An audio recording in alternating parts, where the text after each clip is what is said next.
So a lot of people that watch my videos and know me personally ask me why I mine when I'm strip mining.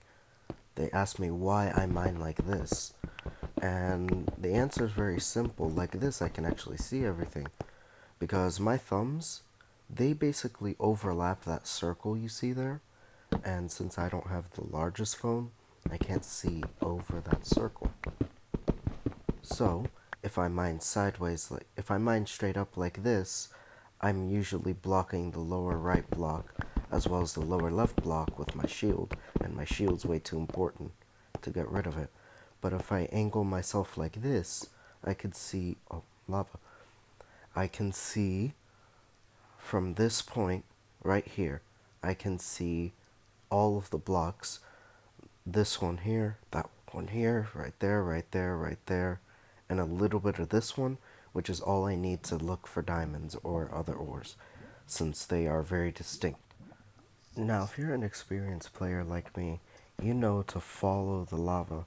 Lava a lot of times can end up meaning diamonds in a, you know, just game logic sense. I think though, yeah, in this case I've been in this cave, so I'm just gonna move on. But a good tip for anyone who's just starting out in the game, follow the lava, you'll find diamonds. Another thing you should always do when you're strip mining is to make sure to mine behind any ores that you get, like every single ore, because you actually do not know how many diamonds I have found mining behind a bunch of different ores. And while that might sound like a thing that everyone should already be doing, you'd be surprised at how many people actually don't do that, because their sole intent is diamonds. So, third tip, when you're mining and you hear the sound of mobs, go towards that sound. Unless you're playing in hardcore or you're just really bad at killing mobs. Or there's skeletons. Skeletons you should stay away from, but only if you're early game. If you head towards those sounds, that means there's either a mob spawner, which is good loot, or a cave, which is, you know, since you always get iron, always good loot. Alrighty. Hello everyone. Welcome to another TheoristPlayz video. So the last footage that I just recorded got deleted. That was the footage of me going to the nether, and I did a few things off camera. So I'll show you those to you in a second, and a quick flash. So here we go. While I was offline, I built a mine shaft, and down there I found a cave after going something like 200 blocks out. I found a lot more iron, I found a lot more redstone, and I found a few more diamonds. I spiced this area in my house up a bit by adding these things over here, and that map that's supposed to go there is in my inventory. And of course some armor stands here for the fresh armor I've made. I also, as you can see at the bottom, enchanted some things if that wasn't there before. So last episode I recalled actually needing to go to the nether and saying that I would go to the nether. But just to recap, I found 3 diamonds. I thought it was reset at first, but then I found out it wasn't. I smelted some of the gold stuff, which is inside of here now for me to collect. I found some saddles, and I said that now I was gonna go get a horse, which is what I'm going to do exactly right now. So, this obviously is a horse. I don't even know why I'm saying that. But for those of you, which will probably be at least a good amount of you who don't know, horses have 3 defining qualities: their hearts, their speed, and their jump. So I like to call it the SJH system. And, you know, that's speed, jump, heart system. And basically it's a way of rating horses not by an actual number of how good they are, but by the traits they possess. In which case, well, there's only really 2 of them, well, 1.5 of them that you can see early. Like from how fast this horse walks when I'm mounted on it, and I already tamed it, which is pretty good. I could tell that, yep, it's pretty fast. It's a pretty fast horse, so it's good for land travel and for jousting, which if you're a horseback archer like me, you prefer, or especially like the Epic Gamer, which you should go check his channel out, link in the description. He is very good with swords, and I remember that he specifically learned how to hit people on horseback. This is one of the bad sides about having... Oh, iron from an iron golem. Neat. Free iron for me. But one of the bad sides to having a fast horse is, of course, that you have to keep them in a pen, because they will leave you like that.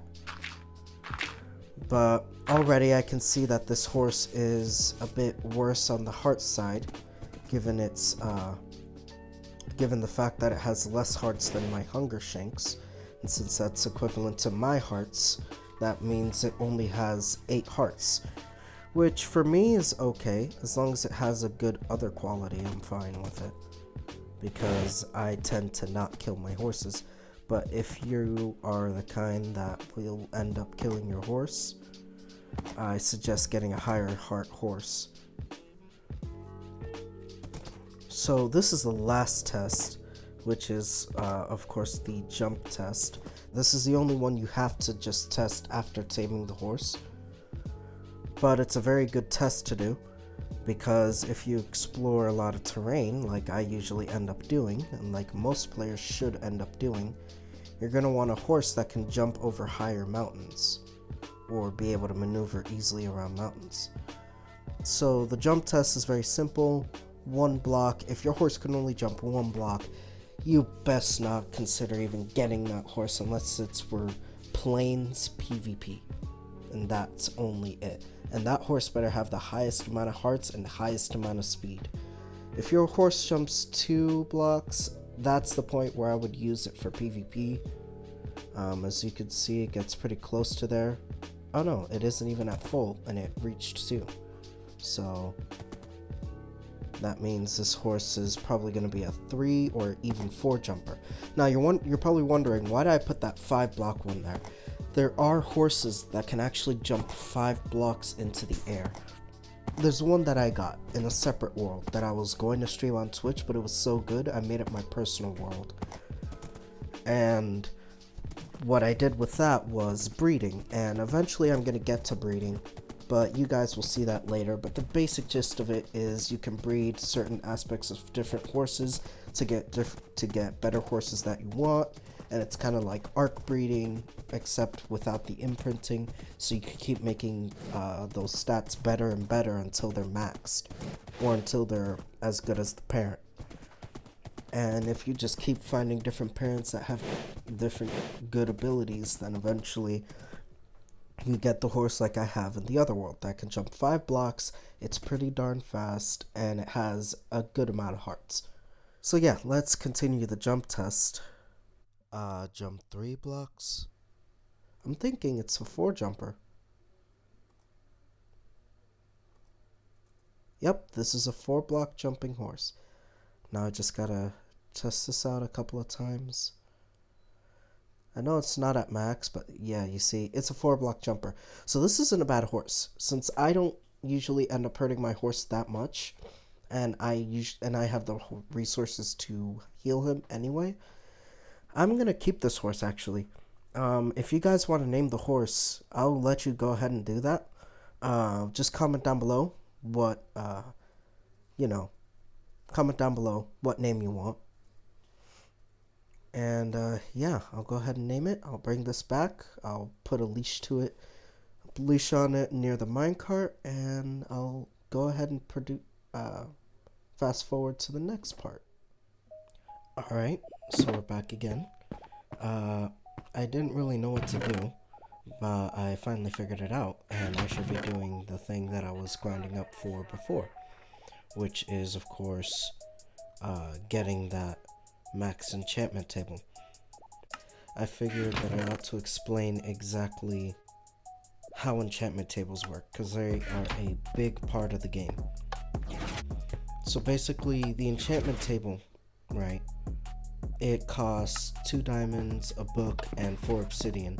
So, the enchantment table, okay, I guess it's glitchstone. The enchantment table, very simple. Those levels that you see right above my hotbar, that's like right here. It says I have 35 of them. Before, it used to use up an entire amount of whatever levels it required to get that enchant. And there's usually three tiers of enchants. Lower levels, which is like 1 to 10. Mid tier, which is like 11 to 20. Then anywhere from 21 to 30 are top tier enchants. But as of recent, it's been made easier to get top tier enchants, requiring only 30 levels and 3 lapis to only use 3 levels and keep the other 27. Basically, the higher the number, the higher the tier, the better enchants you'll get, and the more enchants you usually get. If you don't get more enchants, you're getting better enchants. If you're not getting better enchants, you're getting more enchants. Simple as that. So, the thing about the enchantment table is that you can't just get top tier enchants right away. If you guys have ever played this one game called Rust, you need a tier 3 workbench in order to craft endgame stuff.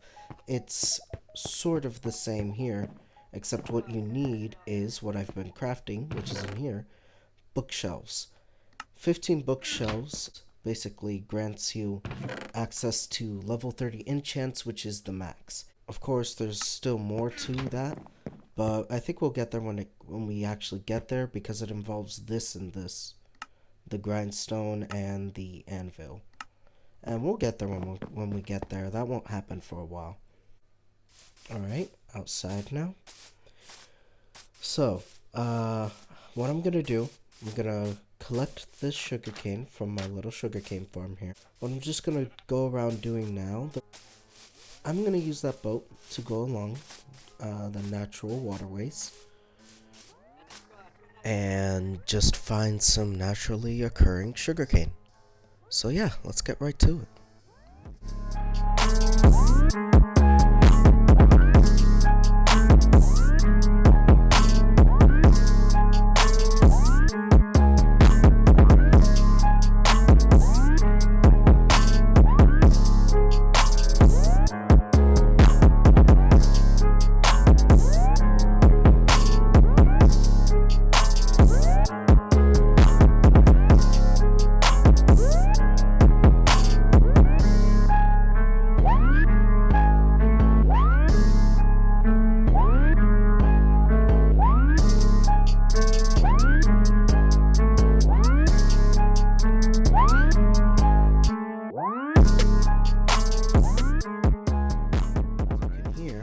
There's phantoms outside, and I'm not gonna deal with that while it's raining. So, I'm gonna wait out the rain, wait for day afterwards, and then go out, get those last 2 pieces of sugarcane, and then I'll see y'all back at base, okay? Alrighty. I am back at base once again. I have that stack of sugarcane I said I was gonna get. So here we go.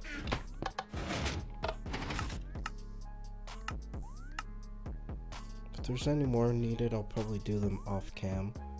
Now that I think about it, there probably is more needed.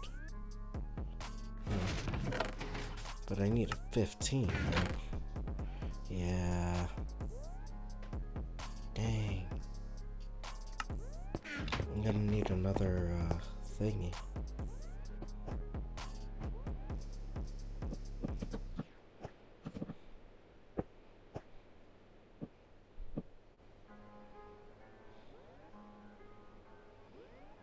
You see, from here I can do level 2 enchants. But of course this is not what I want.